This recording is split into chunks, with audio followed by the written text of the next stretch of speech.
Atenção, atenção, atenção, porque a Globo News diz que a Lei Magnitsky vai ser aplicada ainda hoje contra o ministro Alexandre de Moraes. Bom dia, bom dia, bom dia! Meu muito bom dia para vocês, meus queridos amigos não sancionados, que não foram atingidos, punidos pela Lei Magnitsky, que nunca violaram um direito humano na vida e que esperavam ansiosamente que chegasse o dia em que quem violou direitos humanos fosse finalmente punido. Nesse nosso encontro com justiça, eu vou te mostrar dois vídeos bombásticos da Globo News. O primeiro revela como a Lei Magnitsky pode ser aplicada hoje, gente, contra Moraes. E o segundo é um desabafo sobre como os ministros do Supremo, olha, como eles estão assim, sofrendo com o cancelamento dos vistos, como a gente, aliás, nunca imaginou, né? Já que eles viviam garganteando, dizendo por aí que eles não estavam nem aí. Você não vai querer perder nada disso. Então fica aqui comigo e bora pro primeiro vídeo para ver o que disse a Natuza Neri, lembrando que esse programa da Globo News é do final da noite de ontem, quase madrugada. Olha aí. Mas dessa vez, o que chegou para quem está lá em Washington, bolsonarista que está lá em Washington, é que poderia ter acontecido hoje já. Aí recebi uma mensagem de lá dizendo, não vai ser hoje, possivelmente amanhã. Eu falei, tá dependendo de quem? E a resposta foi, tá dependendo do Marco Rubio, secretário de Estado dos Estados Unidos. Não me pareceu blefe, me pareceu bastante... Opa, não me pareceu blefe. Aí quem dizia que era tic-tac, que era só blefe, que não era nada que ia se executar, que eles estavam garganteando. Olha aí, ó, agora reconhecendo, é real, vai vir. Bastante sério, inclusive, e há alguns sinais. O primeiro sinal é que um padrão. Toda vez em que Donald Trump disse alguma coisa que se reverteu contra o Brasil, teve uma mensagem antes, teve um recado antes, teve lá atrás, quando o Marco Rubio foi no Congresso, estava no Congresso, foi questionado por um parlamentar republicano sobre o que estava acontecendo com o Brasil e se haveria providências, e Marco Rubio disse que sim, e logo na sequência a gente viu Donald Trump ameaçando taxar o Brasil em 50% de todos os produtos que chegam lá nos Estados Unidos. Mas tem um personagem nessa história que a gente precisa sempre citar, porque ele começou como uma espécie de azarão, que é Eduardo Bolsonaro.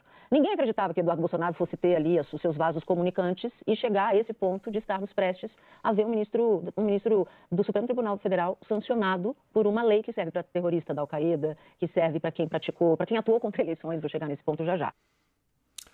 O bambu vai gemer, o bambu vai gemer. Aliás, o bambu já está gemendo e vai gemer mais ainda quando a Lei Magnitsky vier, pessoal. Isso vai ser notícia mundial. O juiz da Suprema Corte Brasileira é punido pelos Estados Unidos por graves violações de direitos humanos. Vocês conseguem imaginar isso aí? Conseguem imaginar essa notícia? Uma notícia dessas para o Brasil é ao mesmo tempo algo que nos traz um gostinho de justiça, de esperança, para quem sofre, se solidariza com os abusos do STF, com quem sofre com os abusos do STF, e ao mesmo tempo isso também é uma notícia horrorosa, porque marca pela primeira vez na história que o ministro do Supremo, um tribunal que tinha que proteger os direitos, foi punido pela maior democracia do mundo, foi castigado e colocado no mesmo rol em que estão os ditadores sul-americanos, sul-africanos, aqueles líderes autoritários e sanguinários que torturam e matam os seus próprios cidadãos. É no meio dessa turma aí, gente, que o Moraes vai estar. Gente dos piores porões de regimes ditatoriais como Venezuela, Cuba, Rússia e Coreia do Norte. Que vergonha para o Supremo. Que vergonha para os ministros.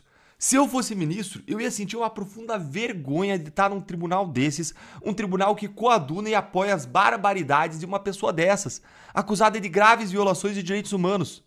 Se você, como eu, tá feliz com a possibilidade de aplicação da Magnitsky hoje sobre o Alexandre de Moraes, então senta o dedo aí no like com força para mais gente se unir à nossa alegria, porque apesar disso ser uma vergonha para o Supremo, isso é um avanço para a busca da justiça e na luta pelas nossas liberdades, pelo respeito pelo Supremo aos nossos direitos.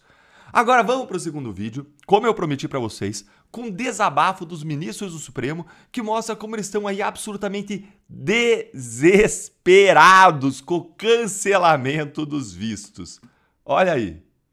Porque só para encerrar o capítulo da Magnitsky, é um bastidor que é o seguinte, os ministros do Supremo estão conversando com o Itamaraty, sabe por quê? Tem um dado cruel nesse processo todo. Que cruel. É que as sanções, por exemplo, suspensão de passaporte, de visto, de visto, não é comunicada oficialmente. Eles não chegam e dizem, Flávia, teu visto está suspenso. Sim. Então, os ministros do Supremo têm a história de que foram 8 que estão com visto supremo, 3 estão com visto suspenso, 3 não, mas todos eles têm filho, neto, mulher, gente que tem estudo, tem interesses lá, e nenhum deles pode sair do Brasil. Sabe por quê? Porque eles conversam com o Itamaraty e o Itamaraty não tem resposta, porque o risco é a mulher de um ministro chegar nos Estados Unidos, mesmo com visto, embarca aqui, chega lá e o agente da imigração manda deportar a ministra do Supremo Tribunal Federal. E como fazer isso? Porque não tem comunicação oficial. Não vai ter Quinta Avenida nesse mês de julho para as ministras, filhas, esposas e ministros irem lá fazer suas compras, né? Tadinhos, gente. Puxa vida, que dó, que dó. Eu tô desconsolado, tô inconsolável. Pois é, gente. O Clesão, ele também tinha esposa e filhas, que estão até hoje buscando justiça para o pai. Débora Rodrigues, condenada a 14 anos de prisão por pichar uma estátua, também tem 2 filhos lindos que ficaram 2 anos sem ver a mãe e que podem ficar mais de 10 sem ver ela novamente. O Felipe Martins, ele tem uma filha pequena, linda, que ele não vê há 2 anos. Esses são os verdadeiros dados cruéis. Isso sim é crueldade. Isso é cruel. As mais de 1.300 pessoas presas, denunciadas, condenadas em bloco pelo STF, pelos atos do 8 de janeiro, ilegalmente, de forma arbitrária, injusta, inconstitucional, em lotes, sem examinar o que cada um fez. Essas pessoas hoje comem o pão que o diabo amassou e são tratadas como nem os piores corruptos do Brasil, os piores assassinos, traficantes desse país são tratados. Esse é o dado cruel. Isso é crueldade. E que interessante, né, gente? Como tem familiar de ministro do Supremo querendo ir para os Estados Unidos estudar, trabalhar, passear, né? Por que será? Eu achei que lá não fosse uma democracia, que fosse um país talvez horrível, né? Pelo que eu escuto deles. E eu achei que eles também não estavam nem aí. Como é que é mesmo? Ainda temos Paris, não é? Me explica aí nos comentários por que será que eles querem tanto ir para os Estados Unidos se lá não presta, hein? Porque eu não tô conseguindo entender essa. Obrigado por assistir. Não se esqueça de se inscrever no nosso canal Mundo Hoje e ativar o sininho para receber as notícias em primeira mão.